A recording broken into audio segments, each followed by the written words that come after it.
Gracias, amigas y amigos, por continuar en sintonía con este su programa, Uno más Uno.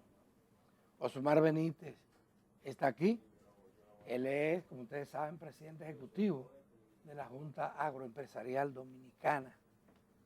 Con Osmar, una camisa azul, porque tú dijiste que el azul había que privilegiarlo, no sé por qué. Usted se lleva de consejos, un tú hombre eres inteligente. liceísta, Osmar. Yo no soy liceísta, soy escogidista, pero últimamente estoy con mi Lo retirada. acompaño en sus sentimientos. Bienvenido. El balance, Osmar, del año para la agricultura, ¿cuál sería?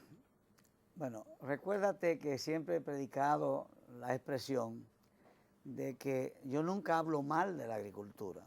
Eso lo dejo yo a la gente que tienen otros intereses, a los que son contrarios a nosotros los agricultores. Así que yo tengo que decir siempre que en toda gestión del periodo fiscal o del periodo calendario, siempre hay cosas muy buenas y cosas que van regulares. Pero en términos general, la situación con que cierra el sector agropecuario es positiva, en términos generales. ¿Por qué? Porque hemos llegado al final del año con una situación productiva nacional que consolida lo que ha sido una política que se ha aplicado desde que acabó la dictadura, de que la República Dominicana produzca cada día más alimentos, que dependa cada día menos de los alimentos importados. Y hoy en día la República Dominicana está produciendo 335 millones de quintales de alimentos. Eso nos da a nosotros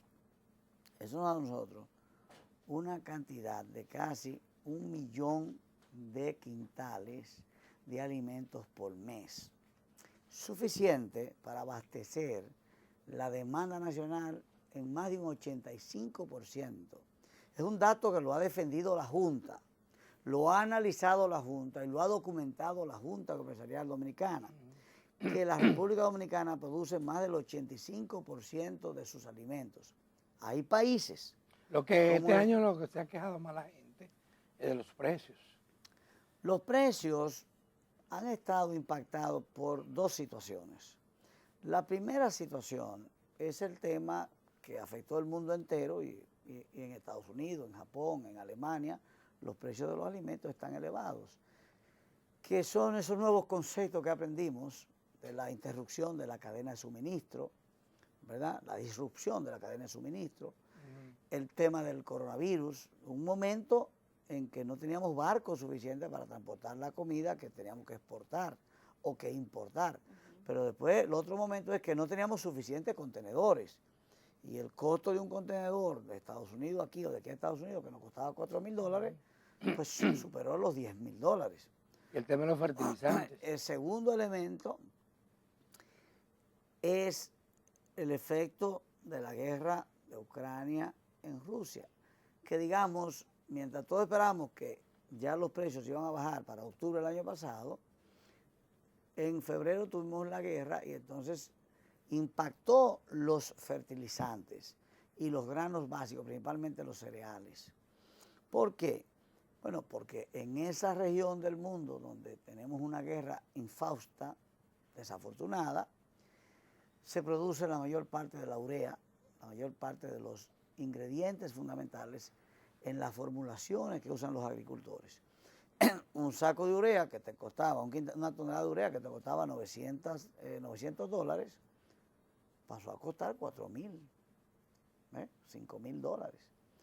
Y aquí, viéndolo en el lenguaje dominicano, un saco de urea, que te costaba aquí más o menos unos 1.500, 1.600, pasó a 4.600, 4.600. Pero hubo una decisión del gobierno del presidente Abinader de subsidiar directamente el precio de los fertilizantes, no para que bajaran, que en estos días le expliqué a unos agricultores amigos míos de la reforma agraria que me decían que no se sentía. Yo no, es que ustedes tienen que entender lo siguiente. El precio, el aporte que dio, los primeros 1.700 millones, los dio para congelar el precio. Para que no Para que no aumentara. fuera a septiembre de 2021. O sea, para congelarlo ahí. Porque el precio real no era 3.400. El precio real era 4.600. Entonces, esa decisión del gobierno, que ya hoy en día se ha mantenido, que va a más de 5.000 millones. El presidente dio originalmente 1.700, 5.000 millones, 5.400 millones, para ser específico, manteniendo el subsidio para que los precios se mantengan. Yo se lo expliqué la semana pasada a unos amigos míos, productores que me visitaron, que estaban quejando. Digo, pero ustedes tienen que entender, pues no se dio Sí, pero para que volviéramos. se quedan con razón. Es que aún con ese subsidio, Es caro, es caro. está muy Es caro. entonces eso impacta definitivamente. a toda la agricultura. Hubo medidas, un conjunto de medidas del gobierno frente a la agropecuaria por esta situación especial que Sí, uno está sí, viviendo. El caso de los subsidios Sí. a algunos cultivos en específico, Sí. productos en específico, Sí. fue positivo. Pero también hubo una medida de autorizar importaciones pagando tasa cero Sí. de productos alimenticios. ¿Cómo afectó esto la producción local?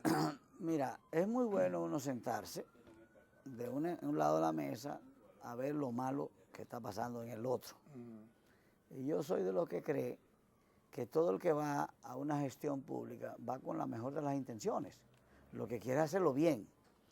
Ahora, esa disposición que algunos estrategas vieron como una opción para que el gobierno pudiera tener una fórmula de aplicar una rebaja en el precio de los alimentos, en la Junta Empresarial Dominicana no la vimos apropiada. O sea, no la vimos necesaria, porque no era necesario hacer una ley para eso. ¿Y tú ves un efecto Te negativo? voy a decir ahora, ¿por qué no era necesario? Porque la ley dominicana y los acuerdos internacionales, principalmente los acuerdos internacionales que al ser aprobados por el Congreso Nacional tienen un efecto supranacional, excepto por la Constitución, el orden de prelación del marco legislativo dominicano es la Constitución primero, y luego los acuerdos internacionales, y luego las leyes efectivas u ordinarias. Entonces, por virtud de los acuerdos, la Comisión Nacional de Importaciones Agropecuarias puede tomar la decisión de disponer, aplicar cualquier medida para aliviar el impacto de los precios. Se ha hecho siempre y está previsto. Y ahora se hizo una ley. Se hizo una ley, entonces yo le decía al gobierno y a los legisladores, que son Pero se amigos han míos, incrementado significativamente les dije, las no, importaciones de alimentos. Más allá de lo legal, lo los que van a efectos. hacer con esto es crear un tema político. Entonces, cada vez que metemos la política con nosotros los agricultores, entonces lo único que hace es Las fricciones. crear fricciones innecesarias. Entonces eso se politizó. Se politizó lamentablemente y nos metieron a nosotros en eso. No, eso no es necesario una ley, pero la ley ya terminó, vimos que los resultados fueron iguales, o sea, ya eso pasó. Y el presidente, pero no incidió, no tuvo ningún bueno, efecto desde el negativo punto de en vista ese nuestro. Ok. Pero el presidente, de una manera muy sabia, en su encuentro con productores avícolas en Moca, dijo, no se va a continuar. Esa ley ya termina y no se va a continuar porque no tiene ningún efecto. Aquí la tarea es aumentar la producción nacional, Ya. la oferta. Eso es lo que baja precio aquí. Las Y el país está importaciones- bien abastecido, ¿eh? Sí, Está bien abastecido. Tenemos ahora mismo un inventario de arroz que encima de los 7 millones de quintales. Recuérdense que el país consume.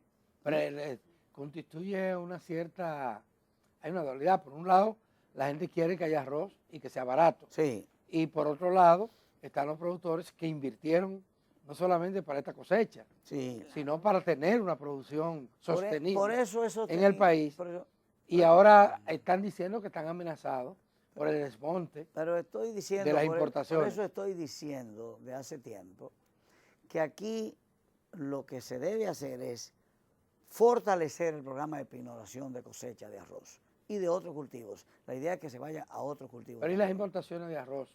por el Sobre TLC? todo en Nosotros ajá, en tenemos el marco importación del de arroz en el TLC. Ahora mismo eso debe estar superando los 550, 600 mil quintales. Pero no se olviden ustedes que el país consume 1.126.000, 130.000 quintales mensuales. tú importas 500.000 quintales de arroz. Pero eso va en libre. incremento. Y Eso ahora es se, el ahora se eleva. consumo de 15 días. Ahora se eleva.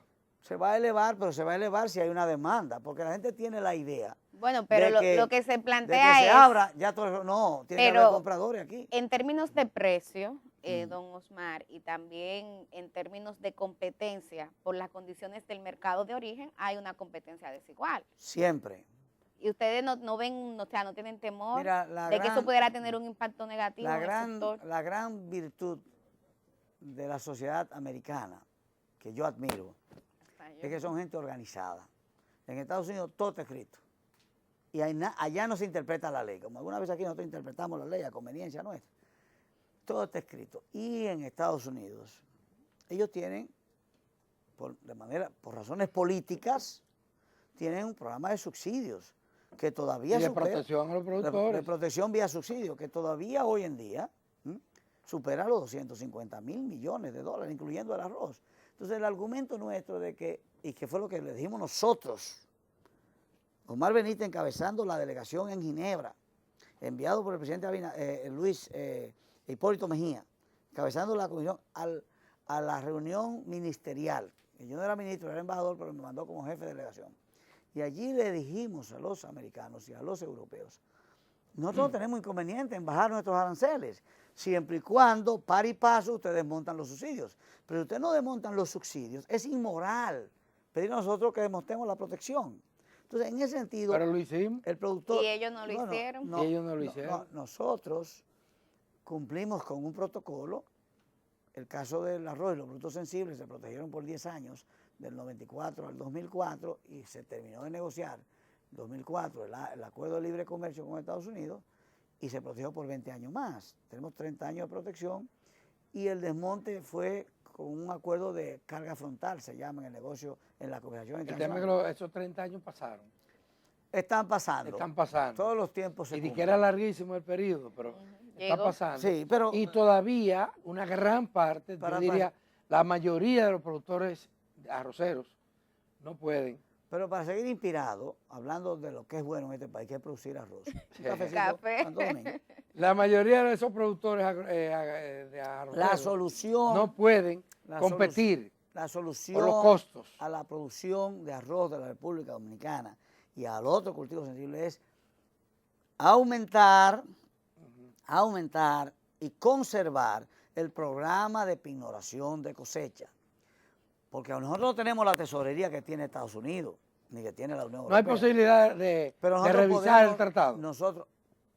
La posibilidad de revisar el tratado siempre ha existido, está previsto en el mismo acuerdo. Sí, por eso. Tú lo puedes revisar al amparo del artículo 318 del mismo acuerdo o irte al artículo 28 de la OMC, que tiene prevalencia sobre el acuerdo regional. Entonces, mira, el tema de lograr esas cosas es que tenemos que tener una conciliación con los 5 países de Centroamérica, tienen que estar de acuerdo. Y hay Costa Rica que dice que no está de acuerdo, que se revise, no está de acuerdo, ellos quieren libertad de comercio. Entonces, desde que tú tienes un actor que dije no, mira, los arroceros habían logrado. Pero ahora que la República Dominicana Pero oye esto. tiene tan buenas relaciones Sí, con el gobierno de Costa Rica, sí.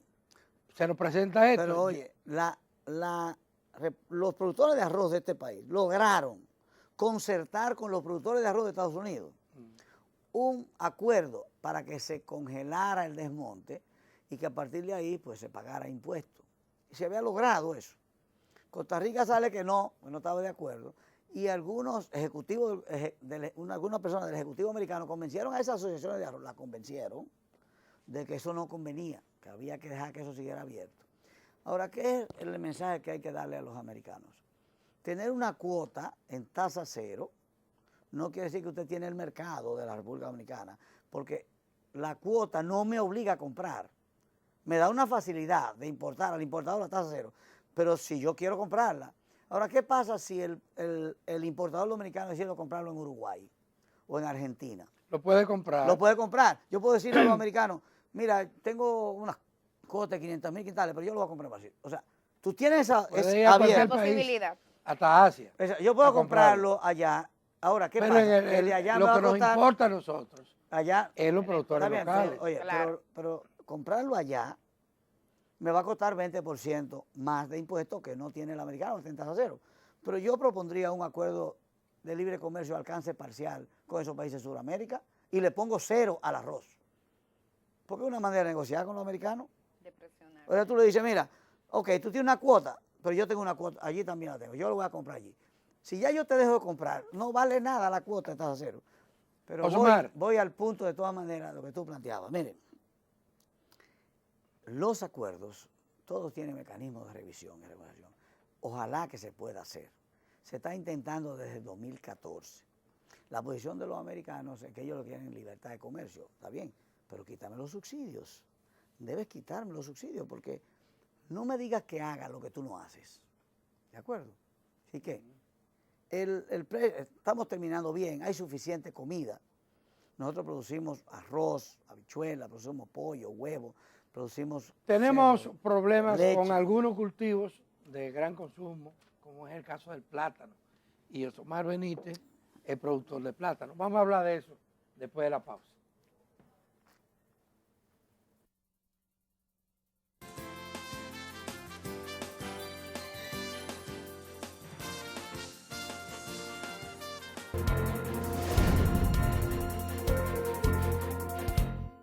Gracias por mantener la sintonía con Uno más Uno. Hoy estamos conversando con un hombre noticia, sobre todo del sector agropecuario. Se trata de Osmar Benítez, quien es presidente de la Junta Agroempresarial. Y que está pegado con todos los gobiernos. Sí, que Fue bien. ministro de Agricultura y ahora es ministro honorífico. ¿Cómo, don Osmar? Eso es. Una vez, Siempre ese hombre, yo no sé cómo es, dando la fórmula. Una vez Chío Jiménez, siendo secretario de Agricultura, estábamos en Honduras en una actividad y él me presentaba y dije, mire, yo soy el ministro de Agricultura del gobierno y es el ministro del sector privado, el secretario del sector privado. Yo decía, Chío, no me caliente, por favor.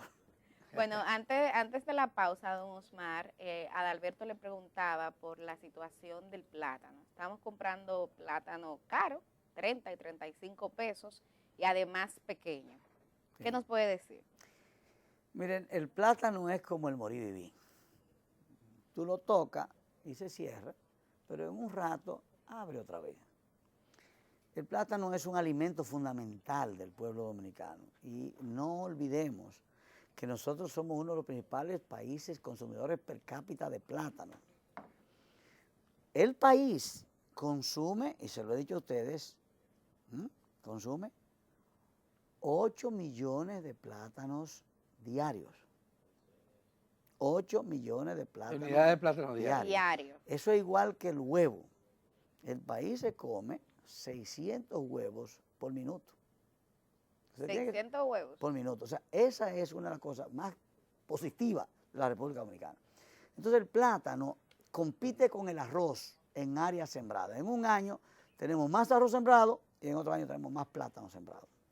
Pero eso Evidentemente en el arroz son fincas organizadas y muchos productores de reforma agraria.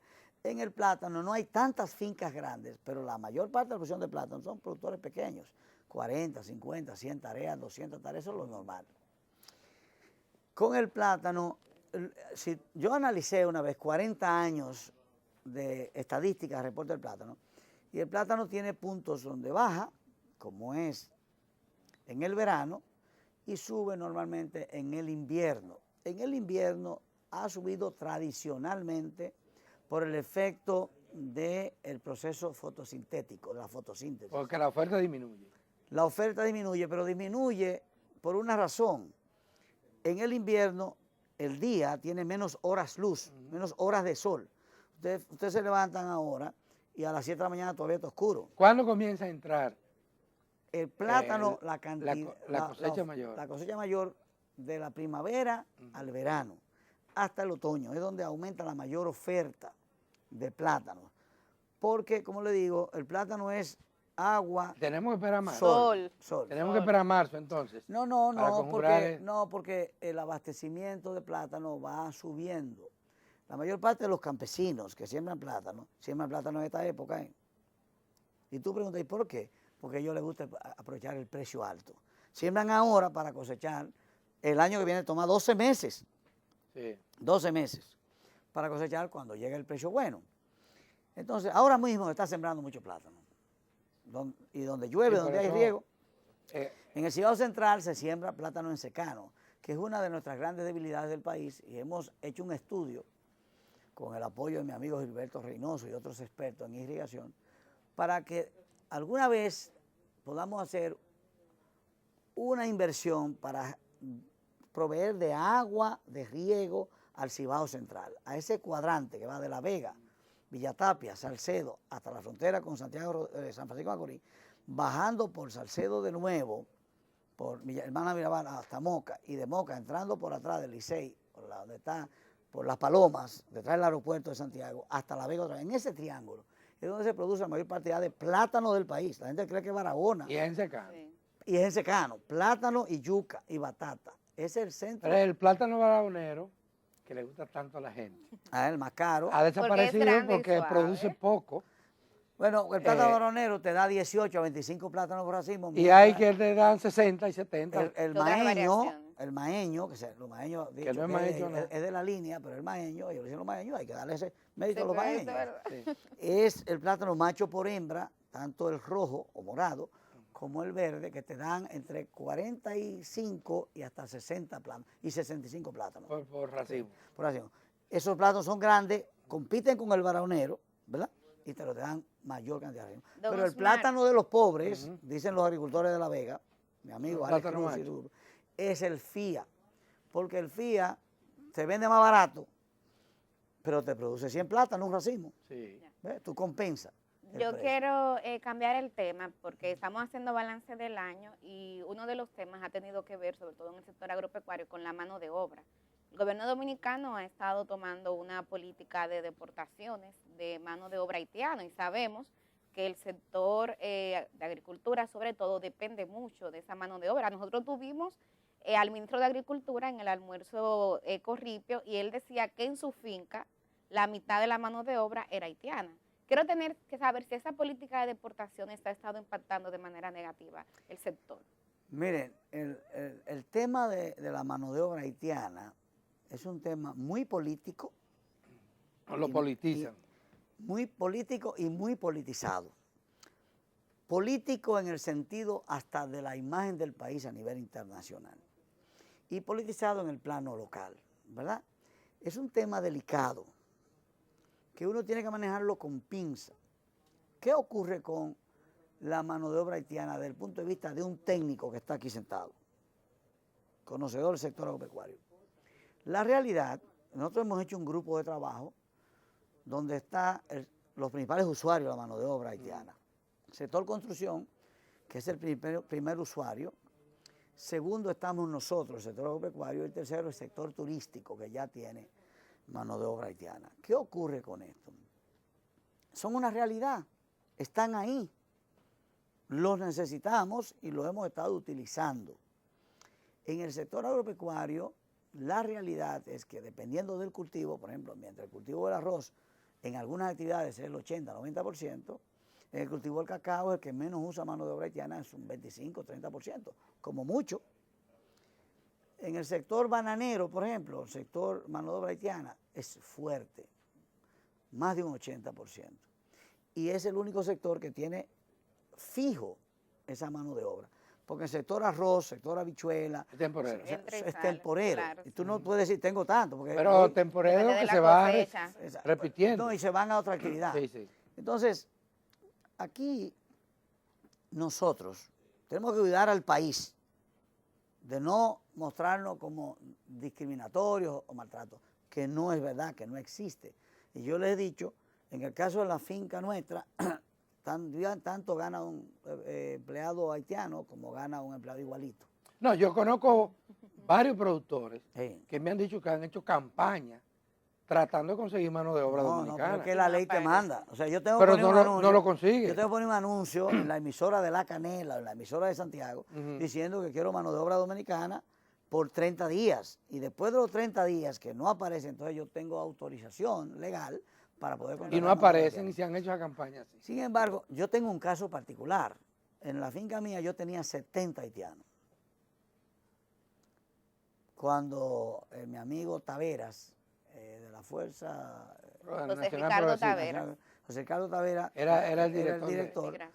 que migración. fue cuando se promulgó el reglamento y la cosa y eso. Y la situación era tan difícil que yo decidí, mira, yo voy a ver cómo yo puedo reducir la mano de obra haitiana. Yo tenía 70 trabajadores haitianos. ¿De cuántos? No, yo tenía 70 trabajadores haitianos. Ponle que tenía 110, 112 empleados. Y yo decidí, ante lo que dice la ley dice que si te agarran un haitiano ilegal, la multa puede ser de 60,000 pesos arriba por cada trabajador haitiano.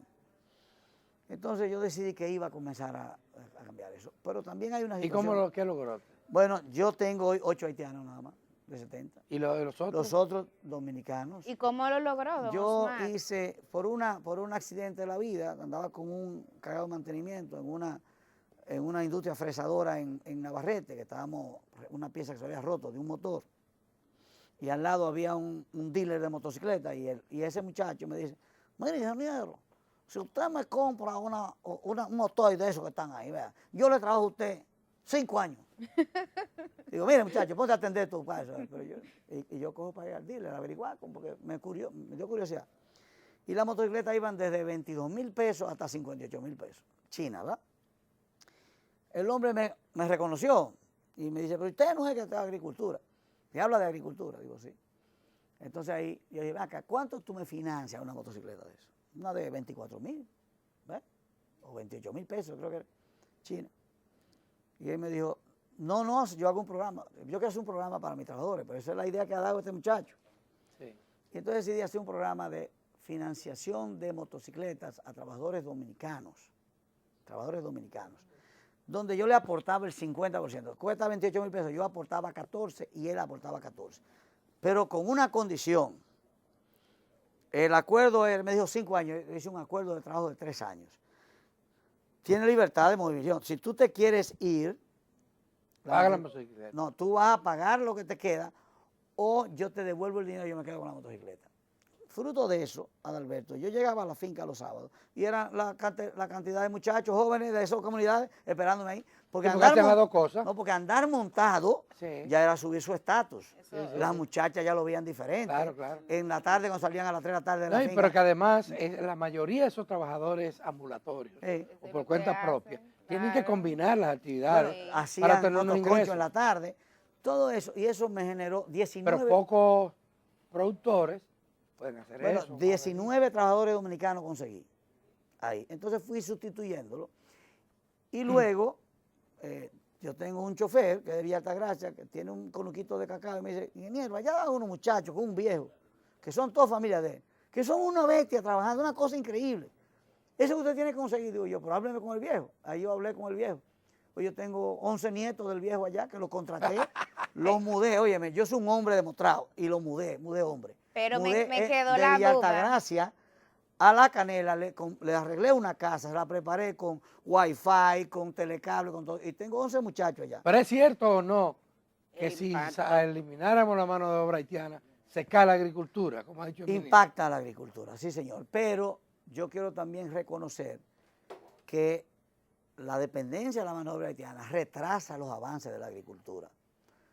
O sea, ¿por qué? Porque muchas veces no hablan español. Tú le explicas una cosa. Puede ser lo que sea, pero estamos hablando de la necesidad del uso Sí, por claro. necesidad. Eso es Pero eso pasa también en Estados Unidos En con, todas con partes. los En Europa. inmigrantes mexicanos y Claro. latinoamericanos. Entonces, yo soy de lo que creo que el país tiene que sentarse y definir finalmente qué lo vamos a hacer. Yo creo que todo el que esté aquí, que sea extranjero, debe tener su estatus regularizado. ¿Y por qué el gobierno no ayuda? en eso? Regularizado. ¿Por qué el Debe- Estado Dominicano, Osmar Benítez, Todo el que está aquí, no trabaja en eso, en legalizar? sean italianos, venezolanos, franceses, haitianos, panameños, de donde sea. tiene Porque que son tener muchas estatus. trabas. Porque la ley No, o sea, el manda. gobierno no solamente no lo hace, sino que le pone trabas a quienes quieren hacerlo. Porque también conocemos de empresas agropecuarias y de la construcción Sí. que han querido Quieren, claro. aportar para la regularización de Mira, sus trabajadores Mira, yo y no encuentran el día espacio. pasado yo di unas declaraciones, salió en un medio. Yo decía, y esto lo digo porque fue la discusión, nosotros tenemos un grupo de trabajo, sector construcción, turismo y agricultura, nos estamos reuniendo para discutir el tema. Pero ustedes haitiano. tienen miedo de hablar, ustedes no hablan de eso. No, nosotros hablamos. Para que hablar de eso. Si tú hablas una cosa a favor, te Te acaban caen encima. los nacionalistas. Pero Tú hablas en contra, ese te es el acaban. O sea, riesgo. entonces, mira, nosotros dijimos, y eso es la misma opinión del sector construcción, sector turístico.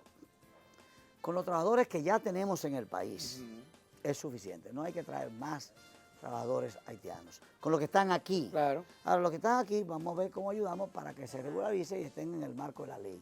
Sí. La ley dice cómo hacerlo, pero muchas veces hacerlo no nos ayuda el sistema.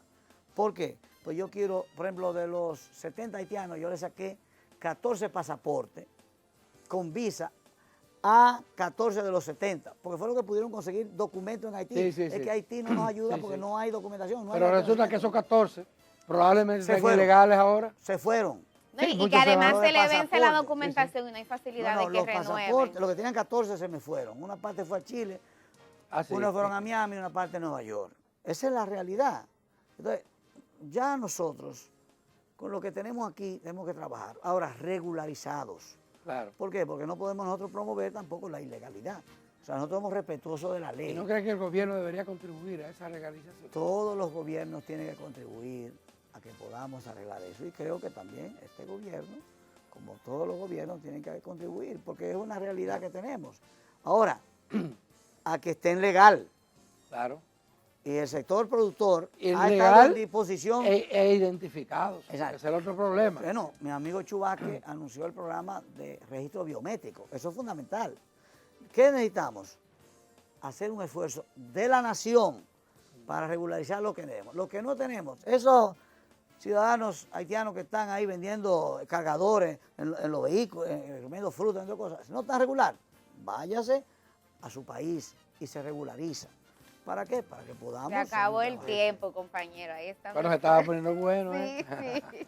No, y ese tema haitiano es el que resalta siempre, porque es que... Vamos, prometemos invitarlos prontamente, pero por hoy lamentablemente el tiempo se acabó. Muchísimas gracias a don Osmar Benítez, siempre agradable conversar con usted. A ustedes gracias por la sintonía. Mañana, que es miércoles, lo esperamos a las 7 en punto aquí en Teleantica.